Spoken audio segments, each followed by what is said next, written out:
வணக்கம் ஸ்டூடெண்ட்ஸ். இன்னைக்கு நாம யூனிட் 7 ஆல்டர்னேட்டிங் கரண்ட்ல இருந்து ஒரு முக்கியமான டாபிக் பார்க்க போறோம். AC voltage apply to a capacitor. இந்த கான்செப்டை ரொம்ப சிம்பிளா பரீட்சையில ஃபுல் மார்க்ஸ் வாங்குற அளவுக்கு தெளிவா இப்ப பாத்திரலாம் வாங்க. சரி, டாபிக் உள்ள போறதுக்கு முன்னாடி நம்ம எல்லாருக்கும் மனசுல ஒரு பெரிய கேள்வி வரும். ஒரு கெபாசிட்டர்னா என்ன? சர்க்கியூட்ல ஒரு பிரேக் தானே?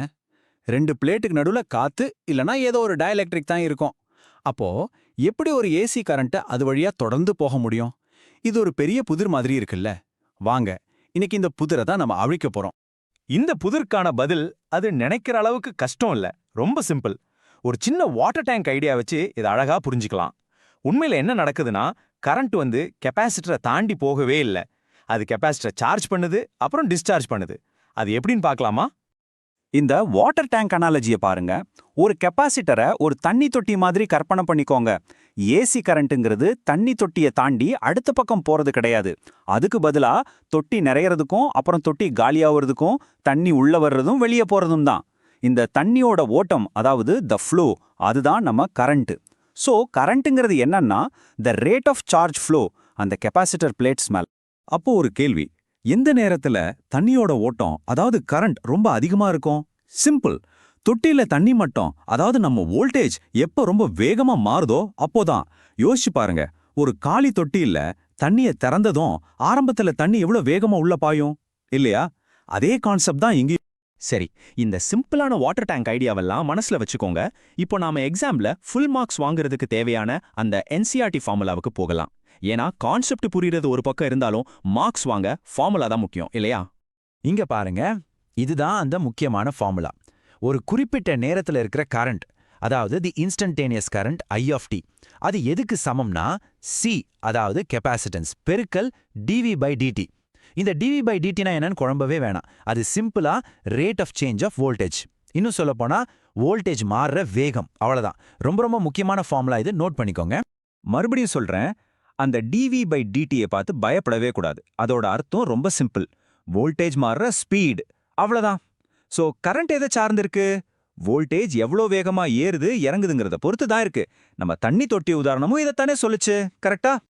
ஓகே, இப்ப இந்த ஃபார்முலாவை வச்சுக்கிட்டு எப்படி கரண்ட் வோல்டேஜுக்கு முன்னாடி போகுது, அதாவது நாம சொல்றோமே கரண்ட் லீட்ஸ் வோல்டேஜ்னு, அதை மேத்தமேட்டிக்கலா ப்ரூவ் பண்ண போறோம். இது ரொம்ப முக்கியமான ஒரு 5 மார்க் கேள்விக்கான கான்செப்ட். கவனமா பாருங்க. வாங்க, இந்த ப்ரூஃபை ஸ்டெப் பை ஸ்டெப்பா பார்க்கலாம். ஸ்டெப் 1, நாம ஒரு ஏசி வோல்டேஜை அப்ளை பண்றோம். அது ஒரு sine wave. So V of t equals to V naught sin omega t. Step 2, நம்ம கிட்ட இருக்க ரூல் என்ன? I of t equals to C into dV by dt. இப்போ இந்த வோல்டேஜ், அதாவது V naught sin omega t நேரத்தை பொறுத்து differentiate பண்ணணும். ஸ்டெப் 3, சைன் ஃபங்க்ஷனை டிஃபரன்ஷியேட் பண்ணா என்ன கிடைக்கும்?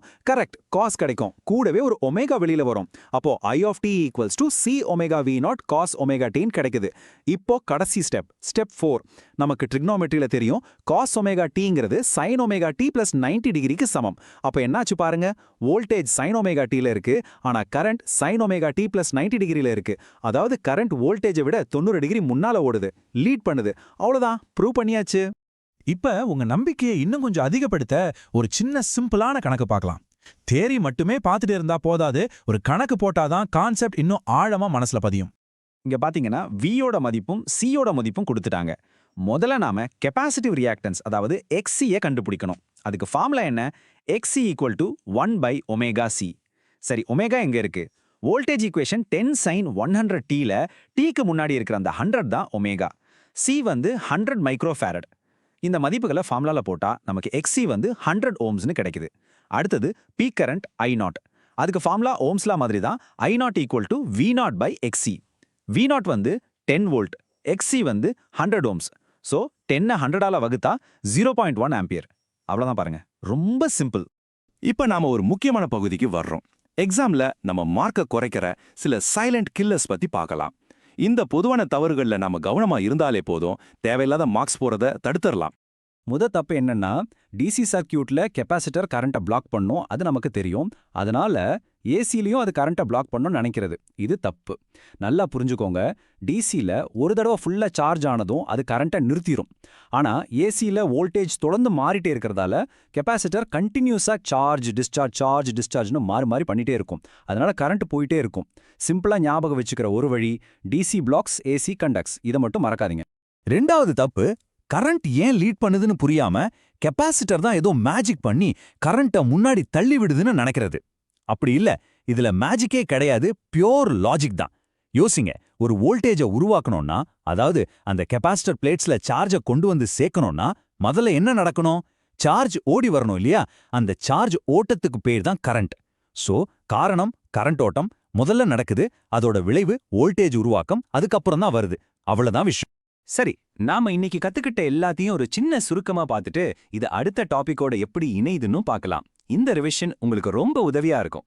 ஒரு ஏசி சர்க்கியூட்டை பொறுத்த வரைக்கும் இண்டக்டரும் கெப்பாசிட்டரும் ரெண்டு எதிர் துருவங்கள் மாதிரி, அப்படியே ஆப்போசிட். இண்டக்டர்ல வோல்டேஜ் கரண்ட்டை லீட் பண்ணும், ஆனா கெப்பாசிட்டர்ல கரண்ட் வோல்டேஜை லீட் பண்ணும். இண்டக்டிவ் ரியாக்டன்ஸ் XL ஃப்ரீக்வன்சி அதிகமாக அதிகமாக அதுவும் அதிகமாகும். ஆனா கெப்பாசிட்டிவ் ரியாக்டன்ஸ் XC ஃப்ரீக்வன்சி அதிகமாக அதிகமாக அது குறையும். பாத்தீங்களா, இவங்க ரெண்டு பேரும் அப்படியே ஆப்போசிட் கேரக்டர்ஸ். ஓகே, கடைசியா நீங்க கண்டிப்பா ஞாபகம் வச்சுக்க வேண்டிய விஷயங்கள். 1, ஒரு பியோர் கெப்பாசிட்டர்ல கரண்ட் வோல்டேஜை 90 டிகிரி லீட் பண்ணும். 2, அதோட முக்கியமான formula I of t is equal to C of dV by dt. 3, capacitive reactance XC வந்து 1/ωc. 4, ஃப்ரீக்வன்சி அதிகமானா XC குறையும். ரொம்ப ரொம்ப முக்கியமான கடைசி பாயிண்ட், ஆவரேஜ் பவர் கன்சம்ஷன் வந்து 0. ஏன்னா கெப்பாசிட்டர் ஆற்றலை வீணாக்காது, அதை சேமிச்சு வச்சு திருப்பி கொடுத்துரும். சரி, உங்களுக்காக ஒரு கடைசி கேள்வி. ஒரு இண்டக்டரும் ஒரு கெப்பாசிட்டரும் எதிரும் புதிருமா வேலை செய்யுதுன்னு பார்த்தோம் இல்லையா? அப்போ இந்த ரெண்டு பேரையும் ஒரே சர்க்கியூட்ல ஒன்னா சேர்த்தா என்ன நடக்கும்? யோசிச்சு பாருங்க. இதுக்கான பதில தான் நாம நம்மளோட அடுத்த டாபிக் LCR சர்க்கியூட்ஸ்ல பார்க்க போறோம். அடுத்த எபிசோட்ல சந்திப்போம்.